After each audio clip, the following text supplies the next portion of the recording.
So 2023 is already looking to be a huge year for games.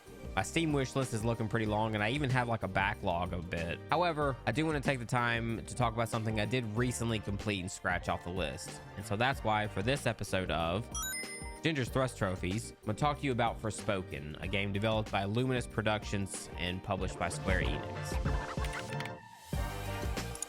So Forspoken is the story of Frey Holland, a girl who was abandoned in the streets of New York City and has grown up alone her whole life, staying in and out of trouble most of the time. On her 21st birthday, she gets transported to a mysterious new dimension known as Athia. In Athia, she finds that she's gaining magical powers and becomes the de facto savior of a townsfolk who have been attacked and oppressed by their own leaders over time. Players can wield a variety of magic attacks and defensive spells, as well as a form of world traversal known as magic parkour, which I thought was one of the coolest looking parts of this whole game. The combat was pretty diverse. I could switch spells on the fly, mix up attacks as I wanted to, and really could just explore the breadth of just how powerful Frey could become by the end of the game. Now, I wrote a written review on this piece earlier this year, and in that review, I called Forspoken a game that was a delightful bit of butter that was spread over way too much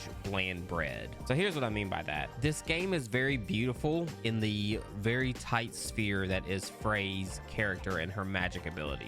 However, the world that Forspoken takes place in is incredibly boring to me. I found the open world to be way too open, and the things within the maps that one could go explore were nothing but trivial chests with the occasional armor piece or maybe a stat upgrade somewhere. The only time I found myself actually partaking in any side quest was only if it was in my direct path to the main objective. I don't normally do this with story-heavy single-player games, but with Forspoken, I found myself just putting the difficulty on easy and just sailing through it in order to get to the end, because I was interested a little bit in the story, but not enough to really want to grind heavily into it. Also, this game had a really bad habit of getting in its own way in terms of how often it interrupted the story to either teach you something or to pass you a bit of lore or backstory on something. Like, I'm really all for codexes and lore books and that kind of thing, but Forspoken just kept feeding me a whole lot of stuff that I really didn't need to know at the time and had no real desire to look into after the fact.